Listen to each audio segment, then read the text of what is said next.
इस video lecture में हम आर्गट तल और ध्रुवीय निरूपण के बारे में समझेंगे तथा प्रश्नावली 5.2 के सभी प्रश्नों को भी देखेंगे उदाहरण सहित। आइए समझते हैं कि आर्गट तल होता क्या है। तो सबसे पहले आप समझिए आर्गट तल। उससे पहले हम लोग समझेंगे कार्तीय तल, जो हम लोग 10वीं क्लास में पढ़े थे और बिंदु का नियामक पढ़ते थे। जैसे ये फर्स्ट क्वाड्रेंट में है, आप देख सकते हैं कि यहाँ पर बिंदु क्या है, हमारा ए है। इसे बिंदु का क्या नियामक है, 2 और 4 है। इस बिंदु का नियामक क्या है, 2 और 4 है। तो फर्स्ट क्वाड्रेंट में सभी के सभी क्या होते हैं, प्लस होते हैं। सेकंड क्वाड्रेंट में क्या होता है, माइनस होता है और क्या होता है, प्लस होता है। और थर्ड क्वाड्रेंट में दोनों के दोनों क्या होते हैं, माइनस होते हैं। और फोर्थ क्वाड्रेंट में पहला प्लस और दूसरा क्या होता है, माइनस होता है। ये हम लोग पढ़ते आ रहे हैं 10वीं क्लास से निर्देशांक ज्यामिति में। इसी चीज को, इसको हम लोग बोलते थे कार्तीय तल। क्या बोलते थे, कार्टेशियन बोलते थे, प्लेन बोलते थे इसको, कार्तीय तल। लेकिन जब इसी चीजों को हम सम्मिश्र संख्या के रूप में दर्शाएंगे, किसके रूप में, सम्मिश्र संख्या का हम सूचित करते हैं, जेड से सूचित करते हैं, और ये होता है a प्लस आई बी। इसको हम बोलते हैं सम्मिश्र संख्या। अगर इन्हीं निर्देशांकों को लेकर के अगर हम सम्मिश्र संख्या के रूप में दर्शा दें, उसी को हम बोलते हैं आर्गन तल। क्या बोलते हैं, हाँ, आर्गन तल बोलते हैं इसको। तो यहां से हम क्या करेंगे, जैसे 2 4 है, ए है ना, तो इसको हम अगर हम जेड लिखना चाहें, Z1 कर लें या ZA कर लें हम, तो इसको हम क्या लिख सकते हैं, देखिए 2 और प्लस में हम कर पाएंगे 4 और लास्ट में आपको आई लगा देना होगा। क्या लगाना होगा, आई। बात समझ में नहीं आई। यहां पर कितना है, -2 और, तो इसको हम जेड लिख लेंगे, और यहाँ पे क्या है, बी है तो हम बी लिख लेते हैं। और यहाँ पर क्या है, -2 प्लस में 3, लास्ट में क्या लगा देना है आपको, आई लगा देना है। इसको हम देखें तो इसको हम कह सकते हैं जेड और ई हो जाएगा, ई। इसको हम क्या कह पाएंगे, -5 प्लस -2, और उसके बाद में लगा देंगे आई। और इसको हम अगर हम जेड एफ को निकाल लें हम, तो जेड एफ क्या हो जाएगा हमारे लिए, 1 प्लस -2 आई। यानी कि इसमें तो कोई दिक्कत वाली सब बात ही नहीं है। हम लोग जो कार्तीय पत्ती जो हम लोग पढ़ते आ रहे हैं, उसी को अगर सम्मिश्र संख्या पे दर्शाया जाए तो उसे हम क्या कहेंगे, आर्गन तल। क्या बोलेंगे, क्या बोलेंगे हम, यहाँ तक कोई दिक्कत है। ध्रुवीय अपन आगे समझेंगे। आर्गन तल में कोई दिक्कत है, लेकिन आप देख रहे हैं कुछ बिंदु यहाँ है, एक बिंदु, इसका नाम डी है। इसको हम कह पाएंगे जेड और क्या कह पाएंगे, डी। अभी बताइए कि इसमें ये सेकंड टर्म क्या है, 0 है। एक्स अक्ष पर हमेशा वाई नियामक क्या होता है, 0 होता है, और वाई अक्ष पर एक्स नियामक क्या होता है, 0 होता है। तो यहाँ पर हम 2 लिख पाएंगे, और प्लस में इसको कह देंगे 0 आई। क्या कह देंगे हम। और सी के लिए अगर हम लिखना चाहें तो जेड सी, अगर इसको लिखना चाहें तो इसको कह पाएंगे 0 प्लस केवल क्या कह पाएंगे, आई। इतना बात समझ में आया या नहीं आया।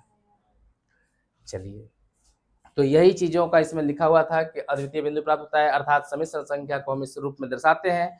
तो जो हम लोग पहले कार्टेशियन तल पढ़ते आ रहे हैं, कार्तीय तल पढ़ते आ रहे हैं, उसी कार्तीय तल को अगर हम सम्मिश्र संख्या के रूप में बदल दें, किसके रूप में बदल दें, तो उसको हम लोग बोलते हैं आर्गन तल। क्या बोलते हैं, यहां तक कोई दिक्कत है। एक्स अक्ष पे आप समझिएगा कि आई वाला मान कौन सा है, सेकंड वाला है। आई वाला मान कौन सा है, फर्स्ट वाला टर्म को एक्स बोलते हैं, सेकंड वाला टर्म को वाई बोलते हैं। तो फर्स्ट वाला टर्म और सेकंड वाला टर्म को, फर्स्ट वाला टर्म को बोलते हैं एक्स और सेकंड वाले टर्म को, फर्स्ट वाला टर्म को एक्स, सेकंड वाला टर्म को वाई। यहाँ तक कोई दिक्कत है। जब हम सम्मिश्र संख्या पढ़ते हैं तो इसको बोलते हैं वास्तविक भाग, और इसको क्या बोलते हैं, ए को बोलते हैं वास्तविक भाग, और आई बी को क्या बोलते हैं, काल्पनिक भाग। यही तो वाई वाला टर्म है कि नहीं है। तो इस अक्ष को बोलेंगे हम वास्तविक अक्ष। क्या बोलेंगे,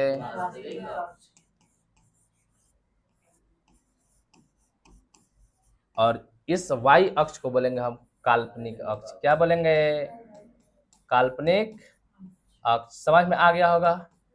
आप समझ पाए आर्गन तल क्या होता है। कार्तीय तलों के नियामकों को अगर सम्मिश्र संख्या में कन्वर्ट कर दिया है तो उसे क्या कहते हैं, हम आर्गन तल कहते हैं। कोई दिक्कत। बाकी आप लोग प्लस माइनस पता ही है। फर्स्ट क्वाड्रेंट में दोनों प्लस, सेकंड क्वाड्रेंट पहला एक्स का मान माइनस में वाई का मान, थर्ड क्वाड्रेंट में एक्स का मान माइनस वाई का भी मान, फोर्थ क्वाड्रेंट में x का मान प्लस और y का मान, और कुछ भी नहीं करना है, बस इसी को बैठा देना है। फर्स्ट वाले में आई लगाए, सेकंड वाले में क्या लगा देना है, आई लगा देना है। कोई दिक्कत यहाँ तक?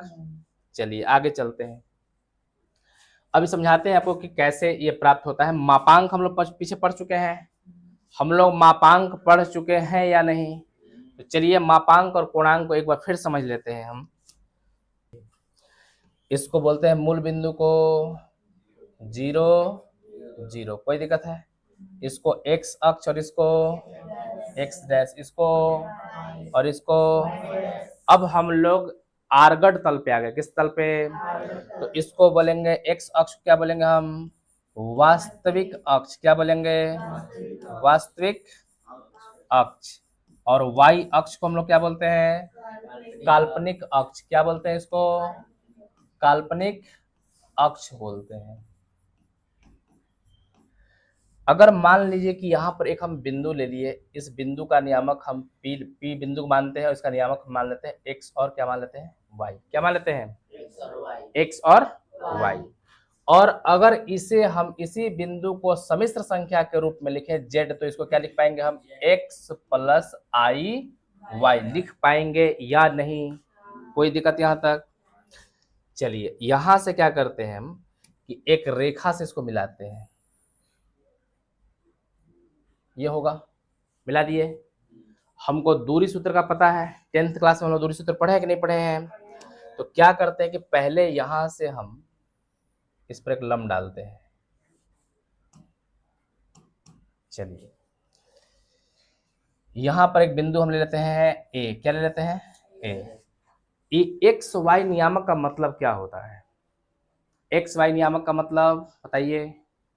एक्स वाई नियामक का मतलब क्या होता है कि यहां से यहां तक की दूरी कितनी है? x है। y नियामक का मतलब y में ऊपर यति का हो जाएगा y। ये आपकी तरह कौन बन रहा है? 90 डिग्री कौन बन रहा है?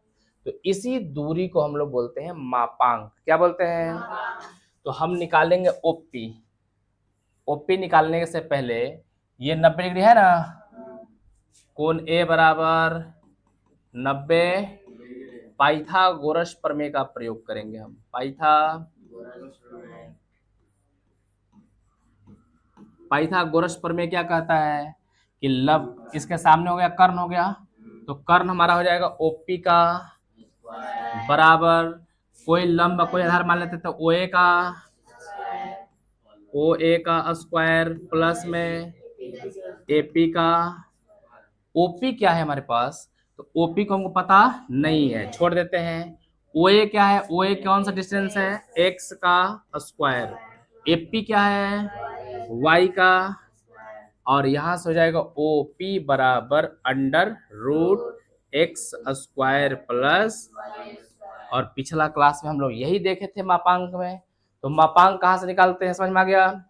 इसी को हम लोग क्या कहते थे कि z बराबर, आप पढ़े होंगे कि z जो था इसको मापांक कहते थे हम लोग, और इसको कहते थे कि क्या? X square plus y square. नहीं कहते थे? z पिछला वीडियो में आपको हम पढ़ाए थे कि मॉडुलस z बराबर क्या होता है? Under root x square plus y square. कब? जब z अगर सम्मिश्र संख्या हो तब। तो z क्या होगा? z बराबर x प्लस आई वाई हो तो इसको हम z को क्या कहते हैं? मापांक कहते हैं। क्या कहते हैं? मापांक। यहां तक कोई दिक्कत है? बोलिए। तो मापांक हम लोग देख लिए, आगे चलते हैं। अब कह रहा है कि सम्मिश्र संख्या, इसका संयुग्मी को देखते हैं कि संयुग्मी क्या होता है। तो संयुग्मी के लिए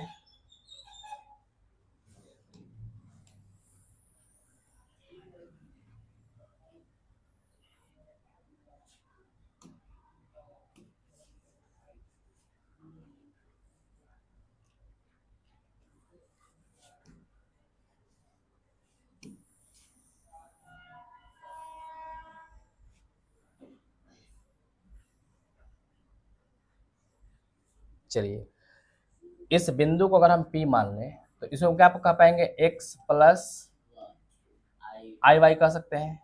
इसको हम मान लेते हैं z मान लेते हैं। z बराबर क्या जाएगा? x प्लस आई वाई। संयुग्मी, जेड का संयुग्मी क्या होता है जी?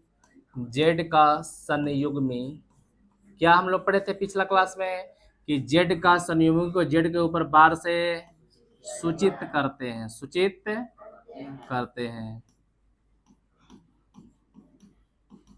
और इसका संयुग्मी कैसे निकालते थे? जेड के ऊपर बार बराबर एक्स प्लस आई, सॉरी एक्स माइनस आई वाई।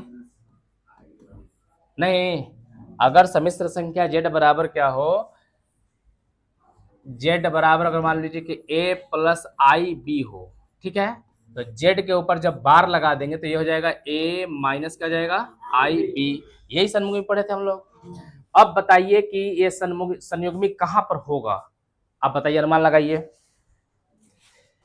जैसे ए प्लस आई बी का मतलब आप क्या समझते हैं कि पहला प्लस दूसरा भी क्या हो जाएगा प्लस, ये क्या होगा पहला प्लस दूसरा क्या हो जाएगा माइनस।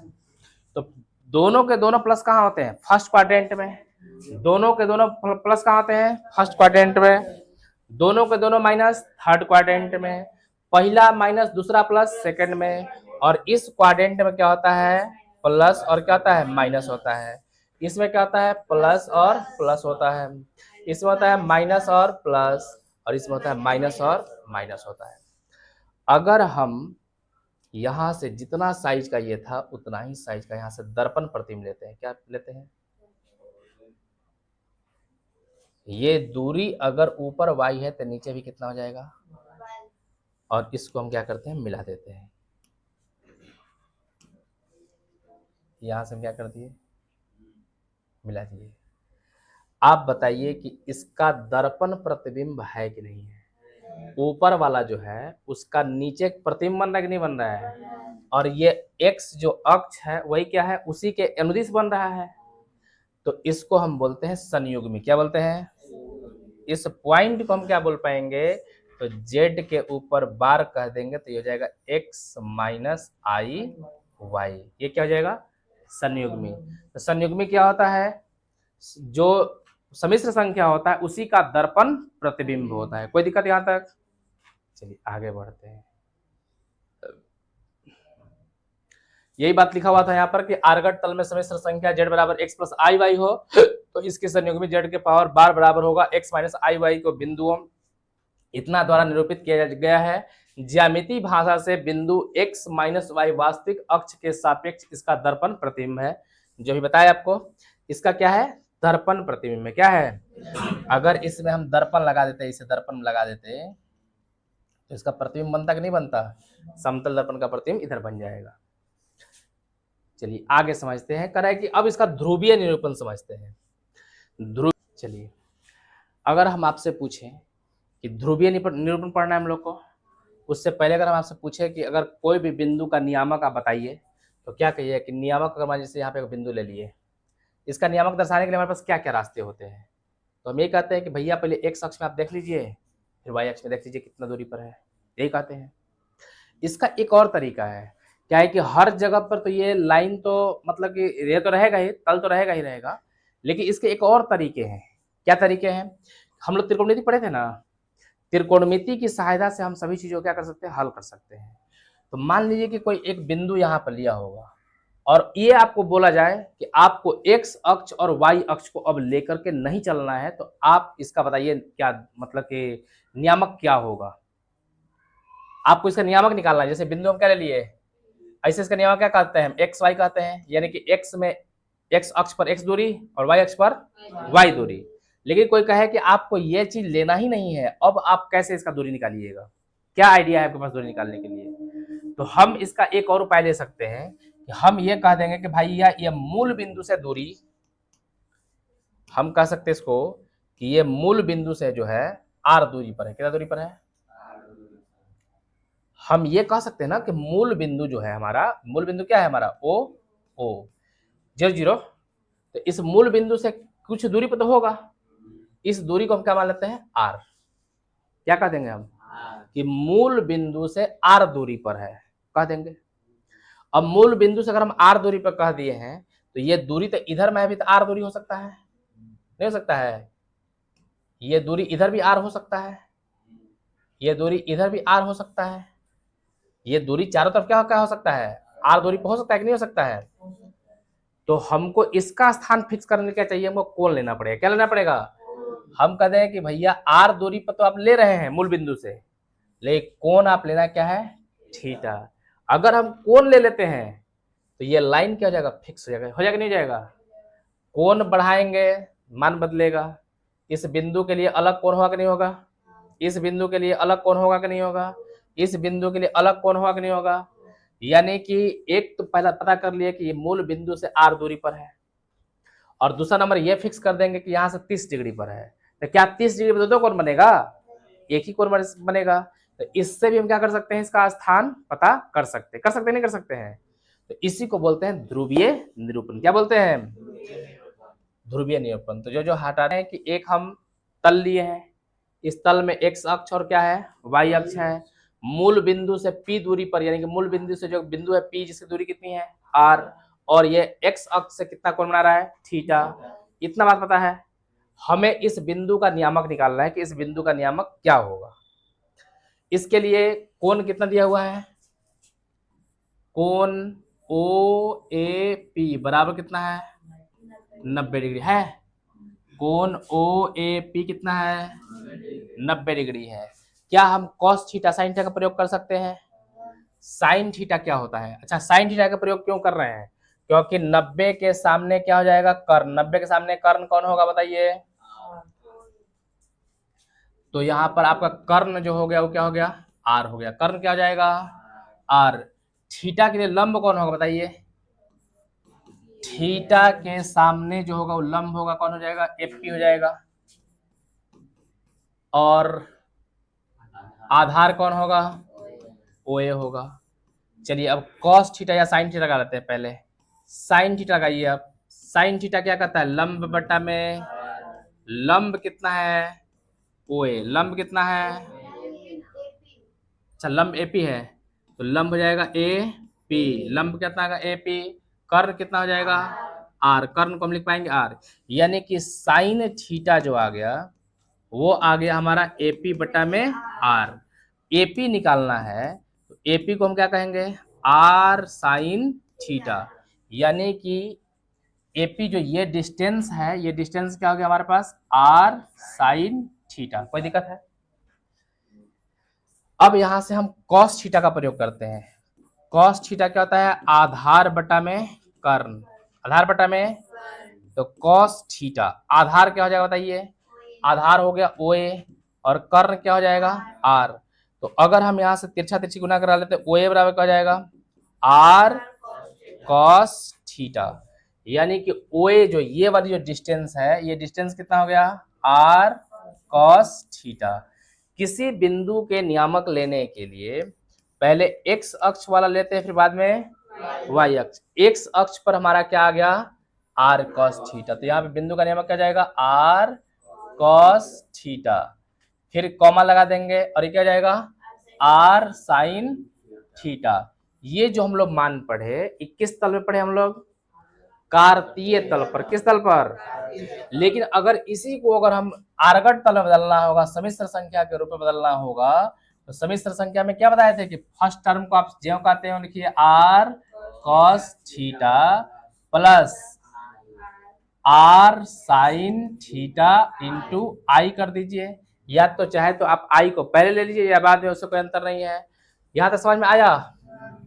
यही आपका ध्रुवीय निरूपण है। क्या है, ध्रुवीय निरूपण है। यानी किसी चीज को ध्रुव रूप में बदलना है तो क्या कर लेंगे, r cos theta plus r sine theta. कोई दिक्कत। क्या क्या समझे हम लोग कि अगर कोई संख्या है, मान लीजिए कि जैसे p है, तो वो कितना है, एक्स वाई है। p क्या है, एक्स वाई। जेड क्या हो जाएगा, x प्लस आई वाई हो जाएगा, एक्स जेड प्लस क्या जाएगा। और अगर इसी चीज को ध्रुवीय रूप में निकालना हो तो क्या कर लेंगे हम इसको, r cos theta plus i r sine theta. यहां तक कोई दिक्कत है, समझे। ये तीनों क्या है, एक ही चीज है, कोई अलग अलग चीजें नहीं है। बिंदु के बारे में बात बोलेगा तो एक्स वाई लेंगे हम, समिश्र संख्या का निरूपण करना है तो एक्स प्लस आई वाई करेंगे। लेकिन अगर इसी चीज को हमको ध्रुवीय रूप में बदलना है तो क्या करेंगे, r cos theta plus i r sine theta कर देंगे। कोई दिक्कत यहाँ तक। चलिए आगे चलते हैं। अब इसमें आता है बात कोण की, ठीक है। तो यहाँ पे समझते चलते हैं कि कोई भी यहाँ बिंदु है P है तो कोण क्या होगा, थीटा। इसमें क्या होगा, ये भी कोण क्या आ जाएगा, इस सेकंड देखिए फर्स्ट क्वाड्रेंट में कितना क्वाड्रेंट में है, ये कौन किस क्वाड्रेंट में है, ये किस क्वाड्रेंट में है, थर्ड में। लेकिन चूंकि इसमें बोला जाता है कि कोई भी मान हम लोग लेते हैं 0 से लेकर कहाँ तक 360 तक लेते हैं, कहाँ तक लेते हैं, तो आपको कोई भी मान लिया जाएगा तो वो 0 से 360 यानी कि 0 से लेकर के 2 पाई के बीच में होता है। कोई मान कहाँ से कहाँ तक होता है, 0 से 2 पाई के बीच में हम लोग मान लेते हैं। लेकिन ये तल जो कहता है कि आपको मान लेना है तो हमेशा कहाँ लेना है, 0 से लेकर के पाई के बीच में लेना है, और उल्टी दिशा में क्या लेना है, 0 से लेकर के माइनस पाई तक लेना है। क्या तक लेना है, तो आइए समझते हैं इसके बारे में अब थोड़ा सा। अगर फर्स्ट क्वाड्रेंट में कोई भी अगर होगा कोण इस तरह से, इसको क्या कहिएगा, थीटा कहेंगे। फर्स्ट क्वाड्रेंट में कोण क्या लेते हैं हम लोग, थीटा लेते हैं, ये लेते हैं ना। फर्स्ट क्वाड्रेंट में कोण लेते हैं क्या, सेकंड क्वाड्रेंट में कोई भी कोण लेते हैं तो क्या कहते हैं, पाई माइनस थीटा। अरे ये 0 हो जाता है और ये क्या आता है, पाई। समझे या नहीं समझे। सेकंड फर्स्ट क्वाड्रेंट में कोई भी कोण का लेंगे हम, सेकंड क्वाड्रेंट में आपको समझ सकते हैं ऐसे कि मान लीजिए एक हम एंगल ले लिए, यहाँ पर मान लीजिए एंगल क्या बन गया, फाई, क्या बन गया, और यहाँ से यहाँ तक एंगल बन गया आपका थीटा। तो हम ऐसा कह सकते हैं ना कि फाई प्लस थीटा बराबर क्या जाएगा, पाई।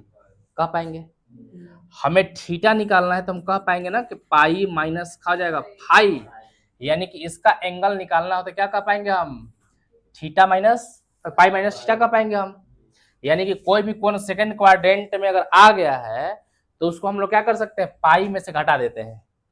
लेकिन जब हम लोग घड़ी के उल्टी दिशा में पढ़ते हैं, हम लोग पढ़ते आ रहे हैं कि घड़ी के उल्टी दिशा में कोण को हम क्या लेते हैं, प्लस में, घड़ी के दिशा में क्या लेते हैं, कोण को। अगर इस क्वाड्रेंट में कोई भी एंगल ले आएंगे तो वो माइनस में काउंट होता है, पता है ना। ऊपर में एंगल प्लस में, इसमें क्या हो जाएगा, पाई माइनस, बोलिए। नीचे में आएंगे तो क्या लेंगे, एंगल माइनस में, ये थीटा तो नीचे का ले रहे हैं हम, तो ऊपर पाई माइनस थीटा तो नीचे का आ जाएगा, माइनस में लेना पड़ेगा, यानी पाई माइनस का लेना पड़ेगा। थीटा समझ में आया या नहीं आया, अगर नहीं आया तो फिर समझा सकते हैं इसको, आप फिर समझिए इसको कि यहां से यहां तक हमें एंगल लेना है। ये एंगल को हम मान लेते हैं कि इस वाला जो एंगल है, इसमें ये वाला जो एंगल है वो फाई है, कितना है, फाई है। यहां से जो यहां तक एंगल है उसको क्या लेना है, हमको थीटा लेना है। लेकिन हमको पता है कि घड़ी के उल्टे सॉरी सीधा दिशा समझा रहे हैं, ये एंगल क्या लेना पड़ेगा, ये भी क्या लेना पड़ेगा, यानी कि माइनस थीटा में अगर हम माइनस फाई को जोड़ दें तो क्या दे देगा, माइनस पाई दे देगा, हाँ या ना। यहां से एंगल चलना चालू करेंगे, जोड़ना चालू करेंगे तो यहां तक आते आते क्या दे देगा, माइनस पाई देगा। घड़ी की दिशा में क्या लेते हैं हम एंगल में को, माइनस में। माइनस में थीटा, यहां से यहां तक एंगल क्या है, माइनस में थीटा, ये एंगल क्या आ जाएगा, बोलिए, माइनस में फाई। दोनों मिलाने पे क्या बनेगा, हमें तो ये वाला एंगल चाहिए ना, माइनस वाला चाहिए ना, तो माइनस थीटा बराबर क्या हो जाएगा, माइनस पाई, और ये माइनस इधर आकर क्या हो जाएगा, बोलिए, कोई दिक्कत यहाँ तक। अगर माइनस कॉमन निकालने तो क्या आ जाएगा, पाई माइनस फाई। ये बात यहाँ पे निकाले थे हम, यहाँ पे निकाले ना माइनस, ये फाई की जगह क्या रख दिया गया, थीटा रख दिया गया है। समझ में आ रहा है क्लियरली, खैर इसकी जरूरत पड़ेगा नहीं। क्वेश्चन नंबर 7, उदाहरण नंबर 7 देखते हैं, कह रहा है कि सम्मिश्र संख्या z बराबर एक प्लस आई रूट 3 को किस में बदलना है, ध्रुवीय रूप में। तो z बराबर 1 प्लस आई रूट क्या है, 3 है।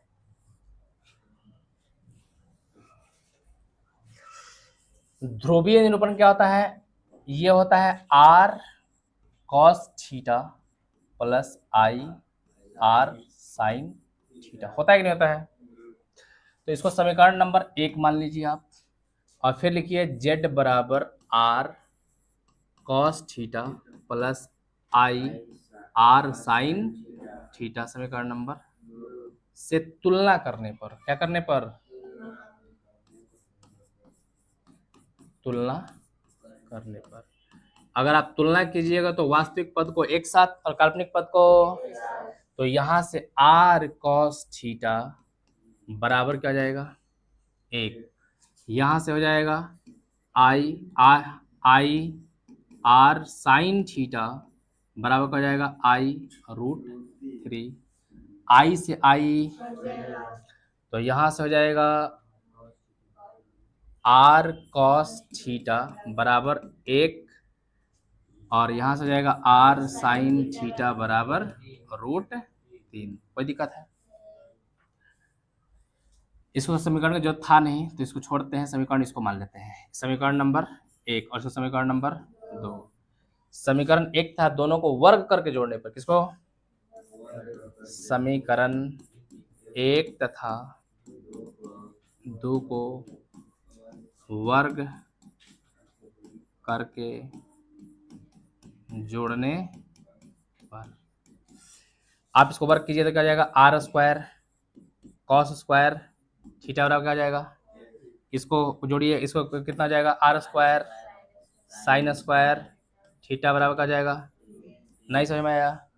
इसको स्क्वायर करेंगे तो r square sine cos square theta 1 का स्क्वायर, इसको स्क्वायर करेंगे तो r square sine square theta √3 का स्क्वायर, जोड़ेंगे तो आर स्क्वायर कॉमन ले लें, दोनों में है ना, कॉमन लेने का जाएगा cos square theta plus sine square बराबर 3/1। समझ में नहीं आया लगता है, फिर से एक बार समझाते हैं इसको, एक बार फिर से समझाते हैं। इसका वर्क करेंगे तो क्या जाएगा? R square cos square theta बराबर क्या जाएगा? इसका वर्क करेंगे तो क्या जाएगा? R square sine square theta बराबर, इसका वर्क करेंगे तो कितना जाएगा? 3। अब जोड़ेंगे तो r square cos square theta plus में हो जाएगा r square sine square theta बराबर 1 प्लस का जाएगा 3। आर स्क्वायर कॉमन ले सकते हैं क्या? तो क्या हो जाएगा? Cos square theta plus sign square theta बराबर 3 और 1, ये जुट के कितना जाएगा? तो आर स्क्वायर बराबर कितना जाएगा? 4। तो यहाँ से हम निकाल पाएंगे आर बराबर √4, नहीं आर स्क्वायर टाइम तो √4 हो जाएगा और आर का वैल्यू कितना जाएगा? 2 आ जाएगा। कोई दिक्कत यहाँ तक? चलिए, अब हमसे बोला है कि आर का तो मान निकाल लिया, अब हमें थीटा का मान निकालना पड़ेगा। किसका मान निकालना पड़ेगा? तो ये चूंकि दोनों प्लस में था ना, ये दोनों क्या है? प्लस प्लस है, तो किस क्वाड्रेंट में है? फर्स्ट क्वाड्रेंट में है। और फर्स्ट क्वाड्रेंट में क्या होता है? सभी प्लस होते हैं, नहीं होते हैं? तो यहाँ से हम क्या करेंगे कि समीकरण 2 में समीकरण 1 से भाग कर देंगे। किसमें? समीकरण 2 भागा समीकरण 1 से। समीकरण 2 में समीकरण 1 से भाग करेंगे तो कितना जाएगा? आर साइन थीटा बटा में √3 है ना, भाग कर देंगे आर कॉस थीटा बराबर में 1। तो यहाँ भाग करके 1 ले देंगे और बराबर यहाँ पर आ जाएगा।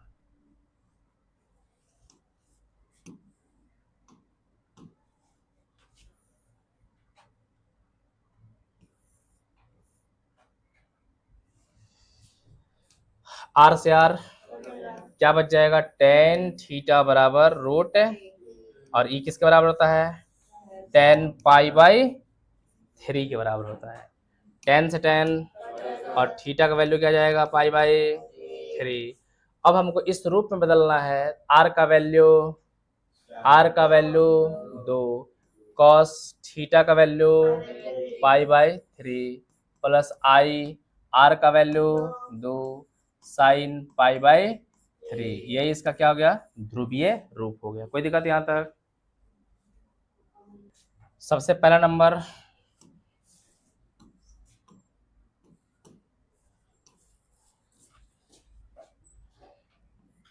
जेड बराबर क्या दिया हुआ है? -16 बटा में 1 प्लस आई रूट, पहले इसको सीधा कर लेंगे 1 माइनस आई रूट और बटा में 1 माइनस आई रूट। चलिए परिमेयकरण कर दिए ना। चलिए माइनस से गुना करा दीजिए, -16 गुना 1 बराबर माइनस माइनस आई 16 बटा में एक ए प्लस बी और ए माइनस ए का माइनस आई√3 का स्क्वायर। इसमें 4 कॉमन ले ले क्या? तो 4 कॉमन ले लें तो क्या हो जाएगा? -4 प्लस आई 4√3, या चाहे तो 16 कॉमन ले सकते थे, 16 ले लें। 16 कॉमन ले लेंगे तो क्या हो जाएगा, -1 प्लस आई रूट 3 बटा 1 का स्क्वायर आई स्क्वायर रूट 3 का स्क्वायर 3, 16 -1 प्लस आई रूट 3, यहाँ पर 1 माइनस आई स्क्वायर का मान इंटू 16 -1 प्लस आई रूट 3 बटा में 1 माइनस माइनस और 3 का एक बार में 16 -1 प्लस आई रूट 3 बटा में 3 और 1 4 से कितना और कटेगा, तो हमको गुना करा देना होगा, -4 प्लस आई 4 रूट 3। हम क्या किए कि पहले जो समिश्र संख्या दिया हुआ था इसको हम इस रूप में ढाल दिए, ठीक है। अब क्या करना है कि सबसे पहले z बराबर क्या आ गया हमारे पास, -4 प्लस आई 4 रूट, अब हमें क्या निकालना है, r निकालना है। क्या निकालना है, तो r जो होता है वो r क्या होता है, z का मापांक होता है। जैसे पीछे आपको समझाए थे यहाँ पर कि r निकाल करके कि जो r था यही r क्या था, मापांक था इसका।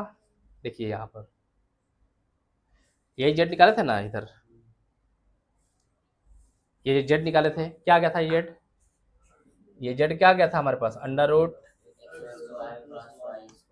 एक्स स्क्वायर प्लस में यही तो r भी था, यही क्या होता है, यानी कि r ही क्या होता है, मापांक होता है। तो r को हम मापांक z भी लिख सकते हैं, और मापांक निकालने के लिए पहला का तो -4 का स्क्वायर प्लस सेकंड वाले का 4 रूट 3 का स्क्वायर। कोई दिक्कत यहाँ तक, तो ये हो जाएगा कितना, 4 चौका प्लस कितना जाएगा 16 गुने 3, तो ये हो जाएगा अंडर रूट 16 प्लस 16 तिया जोड़ेंगे तो 64, 64 का वर्गमूल 8, यानी कि ये 8 आ गया। r का मान निकाल लिए, कितना आ गया। अब हमें क्या चीज निकालना है, क्या चीज, मापांक में i नहीं आता है, मापांक होता है under root a square plus क्या होता है, b स्क्वायर होता है। मापांक में कभी भी हम लोग पिछले क्लास में भी जो मापांक पढ़े थे उसमें यही बात पढ़े थे, r बराबर under root x square plus y square, यही होता है। यही निकाले थे ना अभी z का value x square plus y square, कहाँ से निकाले थे, पाइथागोरस प्रमेय लगा के निकाले थे।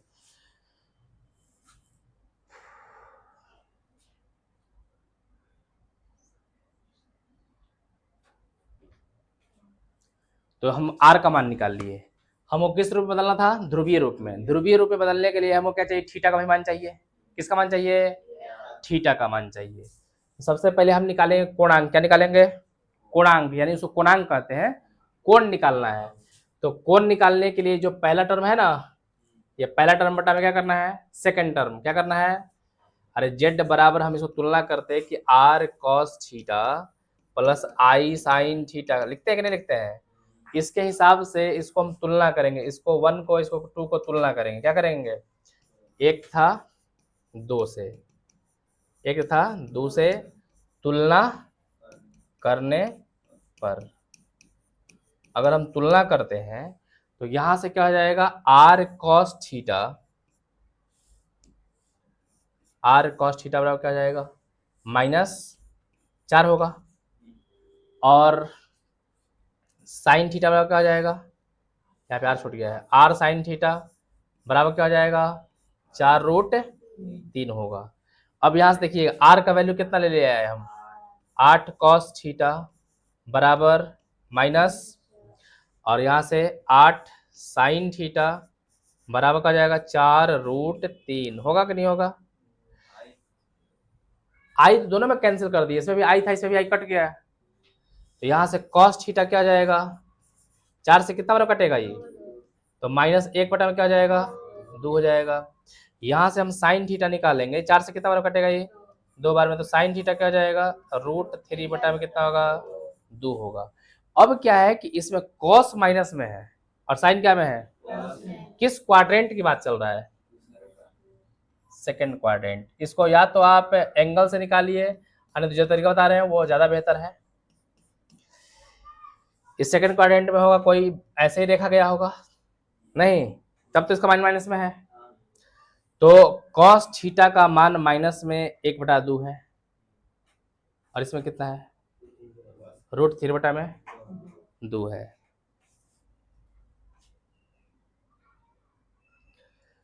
तो यहां से हम एक इस पर लंब डाल देते हैं। ये एंगल कुछ ना कुछ होगा ना, हमको पता नहीं है। cos थीटा क्या होता है बताइए? आधार बटा में थीटा के सामने लंब, तो ये क्या हो जाएगा? तो -1 ही हो जाएगा। इसको हम ऐसे मान लेते हैं, ए भी मान लेते हैं। कर्ण कितना जाएगा? तो कर्ण यहाँ पे कितना है? 2, कोई दिक्कत है? साइन थीटा कहता है लंब बटा में थीटा के सामने लंब कितना जाएगा? √3 जाएगा, कोई दिक्कत? ई -1 है, दूरी ना माइनस में ले रहे हैं हम, लेकिन दूरी जब नापेंगे लंबाई तो 1 में ले लेंगे हम। तो थीटा यहाँ पे कौन लेंगे तो कौन क्या हो जाएगा आप बताइए? tan थीटा क्या हो जाएगा बताया जाए? √3 बटा में 1 कितना जाएगा? √3 बटा में 1 का मतलब tan 60 का मान पाई बटा में tan से tan, और थीटा का वैल्यू क्या जाएगा? पाई बटा में 3, कोई दिक्कत है? लेकिन ये वाला भाग ना है पाई बटा में 3, और इन दोनों को जोड़ करके कितना आना चाहिए था हमको? 180 डिग्री। इसको फाई मान लेते हैं। क्या मान लेते हैं हम? फाई। क्या मान लेते हैं? फाई। थीटा प्लस फाई बराबर 180 डिग्री, पाई। थीटा का मान निकालना है तो पाई माइनस कहा जाएगा? फाई, और पाई माइनस थीटा का वैल्यू क्या भर देंगे हम? पाई बटा में 3। तो क्या रिजल्ट दे देगा यहाँ से? थीटा बराबर 3 पाई माइनस पाई, तो कितना जाएगा? 2 पाई बाई 3। अब हमें ध्रुवीय रूप में निकालना था, तो इसको एडजस्ट करते तब ना। ध्रुवीय रूप क्या जाएगा? z बराबर r cos थीटा प्लस आई r साइन, यहाँ पर r का वैल्यू 8, cos थीटा, थीटा का value 2 pi by plus I r का वैल्यू साइन थीटा का वैल्यू, ये इसका